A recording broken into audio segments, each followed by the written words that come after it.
Bonjour, bienvenue pour ce nouveau Hit Story. J'ai de la chance car j'ai à mes côtés un jeune auteur, compositeur, interprète de grand talent, le petit prince des mots. Bonjour Team Up et merci d'avoir répondu à mon invitation. Bonjour, merci à vous de m'inviter aussi. Alors je vous propose de parler de votre dernier single, Mourir vieux avec toi. Avec ce morceau, vous nous racontez une histoire simple et belle sur la vie à deux. Ouais, c'est une chanson qui est assez universelle, je crois, dans le thème, qui parle d'amour et en même temps, je voulais parler d'amour en incluant la mort, ce qu'on fait pas toujours. Et j'aime bien cette idée-là que en fait, la perspective de mourir donne encore plus de saveur à la vie et à l'amour. Et dans les paroles, vous couchez des paroles naïves d'un amoureux transi. Ouais, c'est un peu ça. L'idée, c'est un voyage, en fait. Un voyage amoureux de deux personnes qui, d'un amant ou d'une amante. Ce que j'aime bien aussi, c'est pas nécessairement mettre de mots là-dessus, que c'est justement que chacun puisse s'y retrouver aussi. Et voilà, une personne qui a simplement envie d'emmener l'autre avec elle.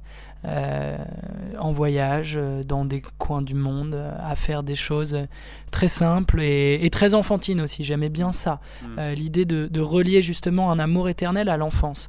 Moi, je prends l'exemple de mes grands-parents qui se sont aimés longtemps, très longtemps même, et il y avait quelque chose de l'enfance dans cet amour qu'ils ont réussi à préserver. C'est peut-être ça aussi le secret d'une longévité dans un couple, c'est rester enfant en fait, dans le rapport qu'on a à l'autre. Voilà. Musicalement aussi, c'est une invitation au voyage. Il y a des airs de bossa nova un peu. Ouais, c'est un morceau qui est rythmé, qui est ensoleillé. J'ai mis du steel drum aussi, qui est voilà, un instrument caribéen, donc ça évoque tout de suite des contrées plus tropicales, avec aussi le piano, et dans la rythmique je voulais quelque chose qui tourne un peu, qui fasse danser, et puis surtout qui donne envie de continuer à suivre la chanson et à suivre le voyage. Il est né facilement, ce titre? Il est né très facilement. C'est vrai qu'il y a des morceaux qui parfois prennent plus de temps, où finalement on est même sur des choses trop alambiquées. Là, je suis très content parce que j'ai le sentiment, bon après c'est de mon point de vue, mais d'avoir fait une belle chanson, en tout cas qui me ressemble, et avec des mots que j'aime, et pour autant avec un message très très simple, et c'est pas si facile, j'arrive pas tout le temps à le faire, donc là je suis content. Ça a coulé un peu de source. Je me rappelle, j'étais dans ma cuisine au petit-déj, en caleçon avec un thé, et habituellement je compose toujours au piano, et bon, là c'était pas pratique d'emmener le piano dans ma petite cuisine de jeunes parisiens. Du coup j'ai pris une guitare, et en fait c'est venu sur une gratte, ces premiers mots, comme une espèce de souffle quoi, qui sort. Alors pour le clip, c'est pas une cuisine, je crois, c'est un café où vous avez eu l'idée de ce clip magnifique, donc avec Hugo Pillard. Ouais, exactement. Hugo, avec qui on fait les clips depuis le début, justement, on prenait un café dans Paris en se disant, bon, qu'est-ce qu'on peut faire, et puis on réfléchissait à des choses qui nous paraissaient en fait trop compliquées. Et puis au bout d'un moment, on n'avait rien pour écrire, hormis le ticket de caisse.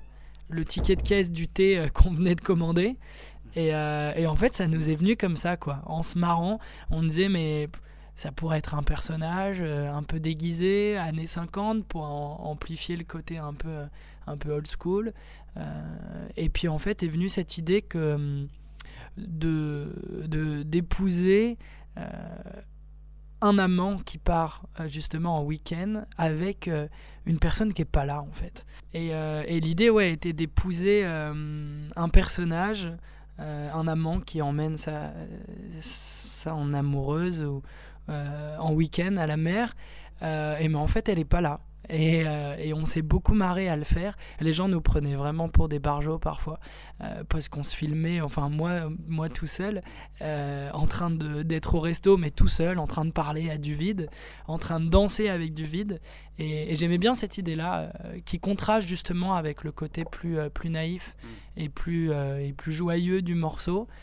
J'aime toujours bien dans les clips contraster et que l'histoire soit pas exactement celle qui est décrite dans la chanson. Mourir vieux, elle fait plus chanson entre guillemets que d'autres titres de ton répertoire? Ouais, peut-être, ouais. C'est quelque chose qui m'intéresse aussi finalement, de préciser. J'aime beaucoup l'idée du texte fleuve et dans ce que je suis en train de composer encore pour la suite, il y en a bien sûr et toutes les influences se croisent, mais j'aime bien cette idée de pas avoir peur en fait de faire de la chanson française. Il y a un côté comme ça où peut-être que sur le premier album j'ai essayé de synthétiser beaucoup d'années d'influence et d'écoute. Et après, c'était difficile aussi de pas prendre un peu de hip-hop, de pas prendre un peu d'électro. Là, je me dis, finalement, mon endroit, c'est aussi la chanson et faut pas en avoir honte. Merci Team Up, on va écouter tout de suite Mourir vieux avec toi et on se retrouve donc juste après pour continuer de parler de ton actualité. Deuxième partie de ce Hit Story avec Team Dub, donc pour son actualité très riche, sorti il y a à peu près un an, votre album, ton album Mélancolie heureuse continue de séduire le public. J'ai l'impression, petit à petit, c'est ce qui me rend heureux, c'est qu'il y a... j'ai l'impression que ça fonctionne pas mal par bouche à oreille, que les gens s'en parlent, ont envie de le faire découvrir à d'autres. Et voilà, la scène aide aussi à ça, à se développer un peu sur le territoire. Et ouais, j'espère que ça laisse une belle trace pour quand je reviendrai pour le deuxième. Est-ce qu'on peut dire que c'est un album générationnel, un instantané pour comprendre un peu la jeunesse de l'époque ? En tout cas, ma jeunesse, ouais. C'est un album qui parle vraiment de cette phase-là, de construction et de déconstruction qui est un peu propre à la vingtaine et à cette génération, un peu à la fois certaine de beaucoup de choses et paumée aussi sur pas mal d'autres points. Donc voilà, l'idée c'était pas non plus d'inclure cette génération parce que je trouve qu'on est tous très très différents, mais en tout cas voilà, de parler de ma vision et de ma sensibilité et du monde qui m'entoure. Et ce mélange entre poésie, douceur, paroles percutantes et mélodies envoûtantes au piano, c'est ce qui a plu au public, tu penses ? Ouais, peut-être déjà, ouais, l'éclectisme de la musique de l'album et puis aussi les histoires qui sont racontées. En tout cas, je le vois au concert, il y a vraiment de tout. Toutes les générations, des parents, des enfants, des grands-parents, des ados, des jeunes, des moins jeunes. Et voilà, potentiellement, ouais, je pense que c'est surtout ça, c'est le fait que les histoires parlent à plusieurs personnes en même temps. Il y a quelques jours, il y a eu une réédition de l'album. Exactement, ouais. L'idée, c'était de la sortir en digital pour pas non plus obliger les gens à racheter un support juste pour quelques inédits. Mais en tout cas, c'était de sortir une édition un peu cadeau avec des nouvelles chansons et voilà, pour à la fois laisser un peu esquisser de ce qui pourra être demain et puis pour laisser les gens, ceux qui me connaissent et puis ceux qui me découvriront entre-temps, là, sur ces quelques mois de retour à du voyage ou à de la composition, de les laisser un peu patienter. Les critiques sont dithyrambiques à ton sujet. On te présente comme l'une des plus belles révélations de la scène française de ces dernières années. Flatté ? Oui, forcément. Ça me fait très plaisir. Après, il faut aussi le prendre avec un peu de recul et j'ai l'impression qu'il y a justement aussi tous les 2 mois une nouvelle affiche de la nouvelle scène française. Donc voilà, faut le prendre comme c'est. J'ai beaucoup de chance déjà et ça me va bien et voilà, j'essaie de construire quelque chose. Ton duo récent avec Patrick Bruel sur le service public t'a rendu heureux ? Ouais, c'était une chance d'être invité par un artiste qui encore aujourd'hui reste très très très populaire, de chanter une chanson, c'était aussi d'accéder à pour le coup vraiment un gros média. Ouais, quelque chose de populaire et pas dans le mauvais terme. En France, on a tendance à pas aimer le côté populaire. C'est le côté un peu snob des Français, mais on peut pas dire qu'on veut pas être populaire quand on est artiste. L'idée c'est d'être écouté, je pense, par le plus de monde possible évidemment, ou en tout cas de pouvoir faire écouter au plus de monde possible.